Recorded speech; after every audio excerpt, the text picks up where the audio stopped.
Lindsay, and I just want you guys to think about where you went to elementary school or middle school or high school, and did you have access to computers pretty much whenever you wanted to? Were teachers helpful or tried to be, made themselves available to you? And what did your schools look like?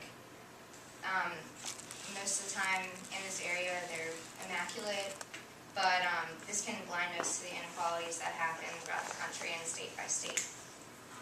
Unequal funding for public schools negatively affects a student's education through the inadequate per-student funding, determination based on location, and teacher salaries. So I'm going to play a video for you now that kind of pertains to what I'm talking about.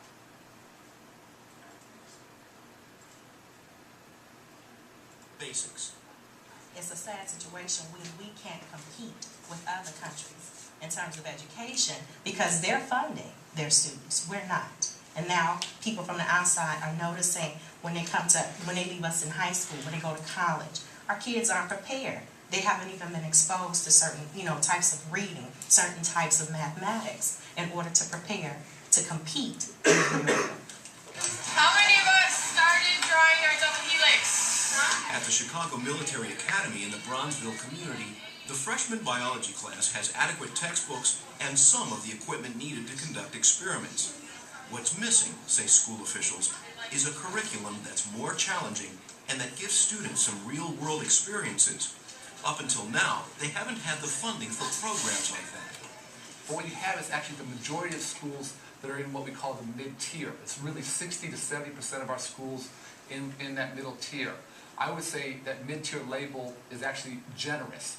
Our performance is not good enough there. We have a heck of a long way to go. While the numbers are getting better, our graduation rates are still too low. We don't have enough students succeeding in college. We don't have enough students transitioning into the world of work.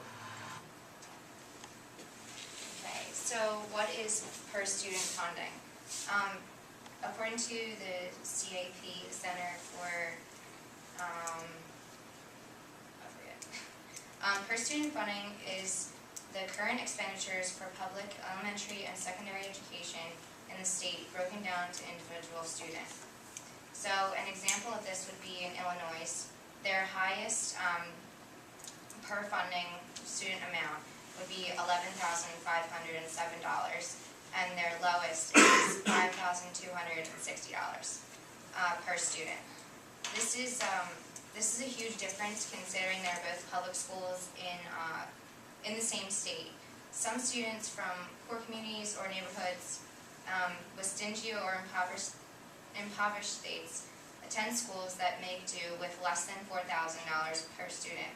And this is according to Biddle, who wrote an article about unequal school funding in Chicago.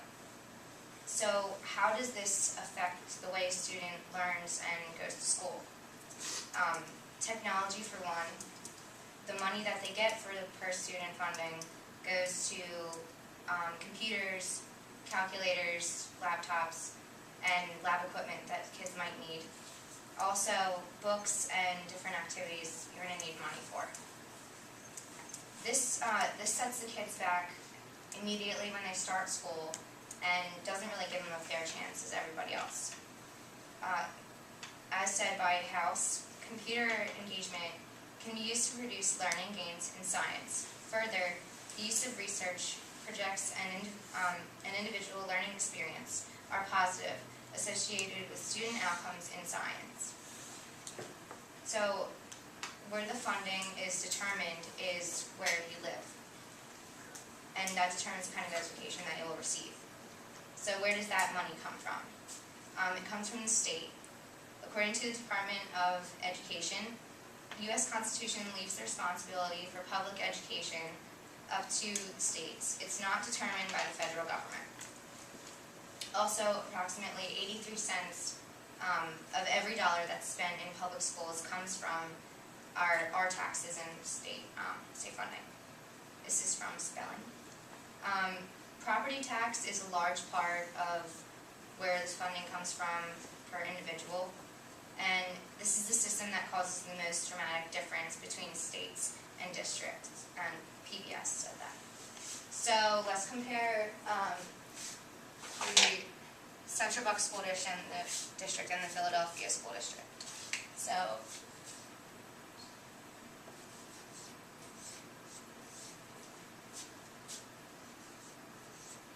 okay, so the 2012-2013 year for the Central Bucks School District, the budget was $297,404,364.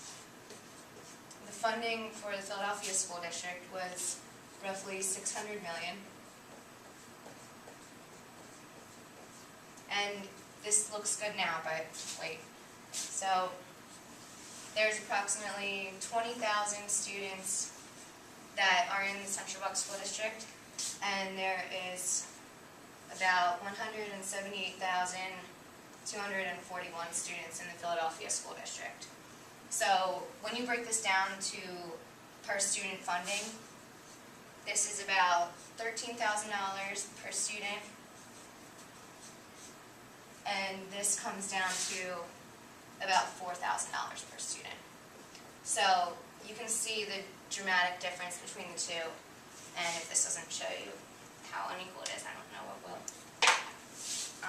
So I wanted to break it down on more of a local level so you guys can connect to it. So this funding also contributes to the kind of teachers that you're going to get. The amount that the teacher is going to be paid is obviously going to affect where they want to work. Districts like Philadelphia, they only have so much money for salaries for teachers, whereas in the district like this, they have the kind of money to shell out for teachers that went to graduated college, did well. Most of them actually went to grad school and also did well. Philadelphia School District might have to settle for people that maybe didn't do so well in college and are not as experienced. Most teachers that work in the Philadelphia School District are right out of college and just this their first job. Yeah, so they have to fall back on the teachers that kind of are left behind. So in conclusion, unequal funding for public schools negatively affects the student's education through inadequate per-student funding, determination based on location, and teacher salaries. So the whole point of going to public school is to be able to receive a great education for basically just your tax dollars. You shouldn't have to pay extra. And people say that if you make everything equal with school funding, where's the prestige? Obviously you'd rather go to a school like CV South rather than Lincoln High School in Mayfair, Philadelphia. But that's what private and Catholic schools are for. If you think that your kid deserves a better education, then send them to those schools. But I think that public education should be on an even keel. And I also think that you shouldn't be punished or rewarded based on where you live with your education.